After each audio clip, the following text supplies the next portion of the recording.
So the idea here is that you could get a pedal board, remotely control it, and so forth.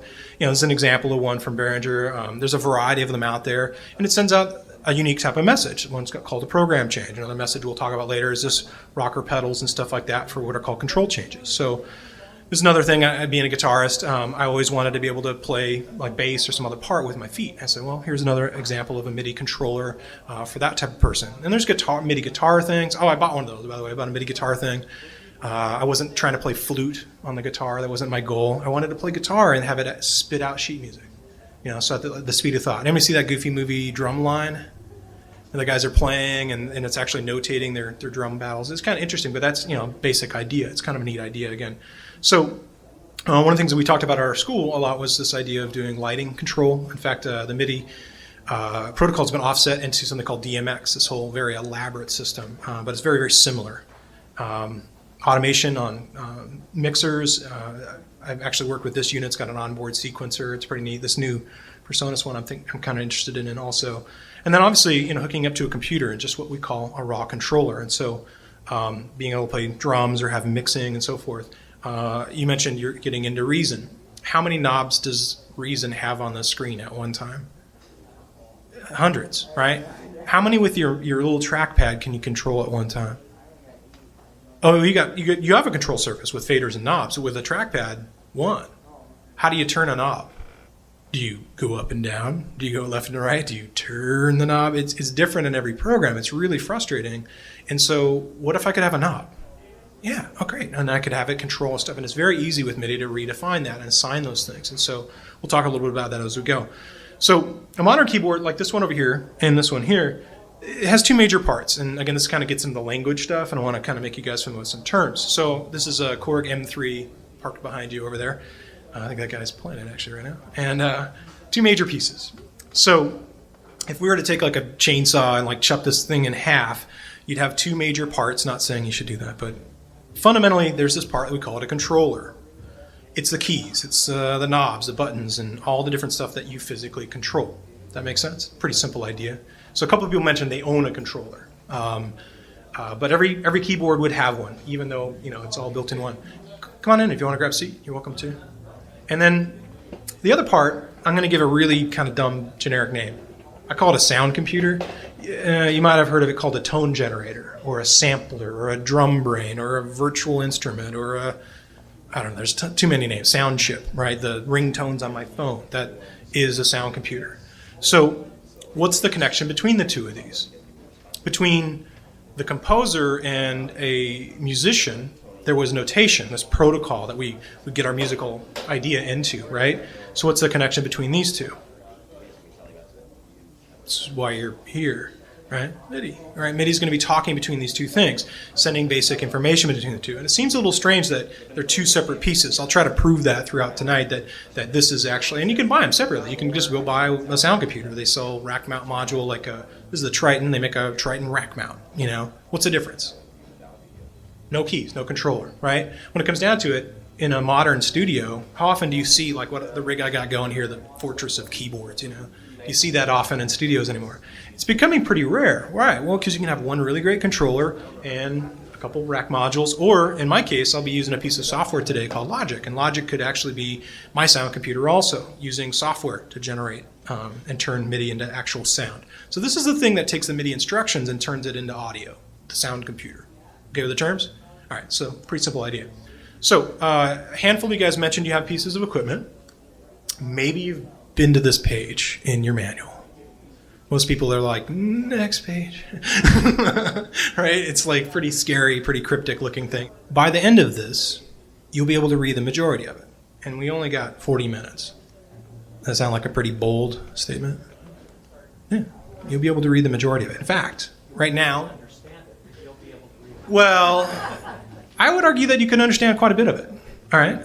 Not everything on it. I'm not promising that, because there's a lot of stuff I can't get to just in this short time period. But there's two major columns. All right. This is for a keyboard very similar to this Korg Triton here. Now, what were the two major components of this keyboard? Controller and a sound computer. Okay. So there's a column. It's the one on the left here. It says transmitted. So what is that talking about? What part of this keyboard would do the transmitting? the controller. Does that make sense? So it basically says everything in this column is what the controller can do. This is what I speak. This is what I say, because I make messages, right? There's another side that says recognized. That would probably be what? Sound computer. Does that make sense? It's the thing that receives messages and turns them into audio. Now, I'm studying Japanese. I was moving to Hawaii. I figured, well, that would, maybe help and so forth. So I'm doing the Rosetta Stone thing. I'm trying to get into it, and I'm about half the way through, so I can say a few things, right? So let's think of this as a language implementation chart instead of a MIDI implementation chart. My transmitted column in Japanese would be pretty narrow, right? I can ask for food. I can ask for drink. I can maybe find the bathroom. I can, basic stuff like that, konnichiwa, so anyway, from there, what's the recognized column look like if I'm talking to a person, if I'm in Japan? It's massive. They understand everything I'm trying to say, probably, right? Now, what if it's reversed? What if they're talking to me? What's their transmitted column look like? Massive, right? What do I recognize? This small bit here, I'm constantly saying, "Wakarimesen," just I don't understand. Or slow down or whatever. So that's the idea. Do you think that certain devices might use less of the language than others? That's the point of it. What if those products we looked at, like a drum kit, would it have the same functionality as a keyboard? What about an effects processor? Would it use all the same messages? And so these are different devices, and they're going to implement MIDI in a slightly different way. They may not use everything from the protocol. They might speak these things. Or a controller, what columns is it only going to have? Just a transmitted column. I mean, I just talk. I don't listen to this stuff. I just send out messages. And so there's not necessarily a lot of stuff that it's going to receive. That makes sense? And so the X's and O are basically circles are yes and X's are no. So that's the basic idea. Okay with that? So you can read part of it already. All right, so let's go from there.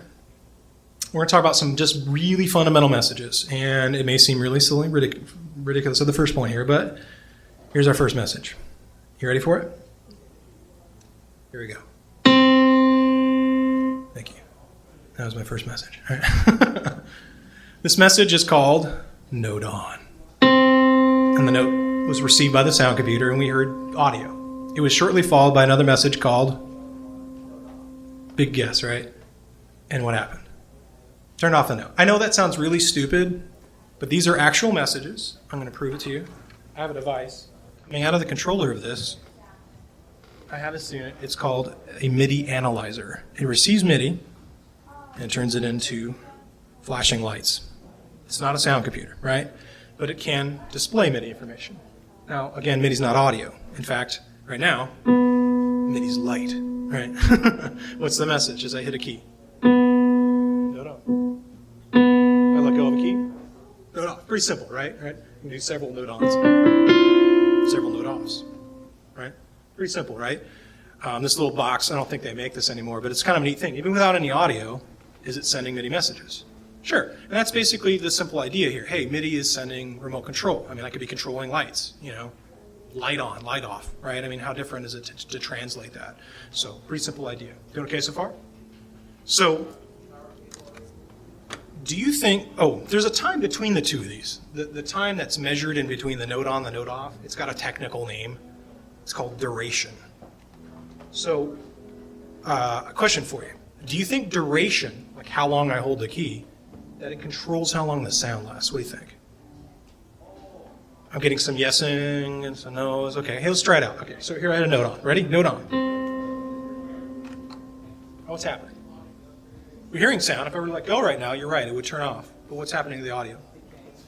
It's going through its envelope, right? You're learning this stuff from Berkeley, right? And you're like, okay, hey, that's called decay. It's its envelope of sound, right? If I hit a note, there's going to be the attack, and then it's going to fade out, it's going to go through decay, and right now I'm still holding the note. Have I sent the off? No. But why did it do that? Why did the sound stop? The guy at the factory, he was pretty smart. He's like, pianos? They do that. Right?